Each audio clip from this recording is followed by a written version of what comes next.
మహారాష్ట్రలోని నాసిక్ జిల్లా పేట్ తాలూకాలోని బోరిచివారి గ్రామంలో నీటి కొరత వేధిస్తోంది.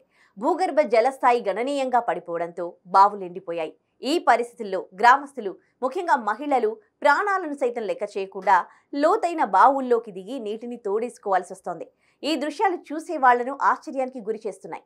స్వాతంత్రం వచ్చి 75 ఏళ్లు గడిచినా కనీస అవసరమైన తాగునీటిని సైతం ప్రభుత్వాలు అందించలేకపోతున్నాయనే విమర్శలు వ్యక్తమవుతున్నాయి. బోరిచివారి గ్రామంలో నీటి సరఫరా వ్యవస్థ దాదాపు లేనట్టే.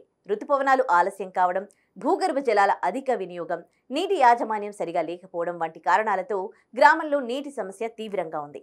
గ్రామస్తులు రోజువారీ నీటి అవసరాల కోసం గంటల తరబడి కష్టపడుతున్నారు. ఈ పరిస్థితి వారి ఆరోగ్యంపైన, జీవనోపాధిపైన తీవ్ర ప్రభావం చూపుతోంది. మహిళలు బావుల్లో దిగడం వల్ల ప్రమాదాలు కూడా సంభవిస్తున్నాయి.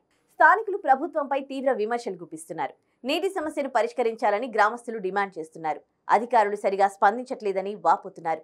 మహారాష్ట్రలో నీటి కొరత కొత్తేమీ కాదు. బీడ్ ఏరియాలోని అనేక గ్రామీణ ప్రాంతాలు ఇలాంటి సంక్షోభాన్ని ఎదుర్కొంటున్నాయి. ప్రభుత్వం తక్షణ చర్యలు చేపట్టకపోతే ఈ సమస్య మరింత తీవ్రమయ్యే అవకాశం ఉంది.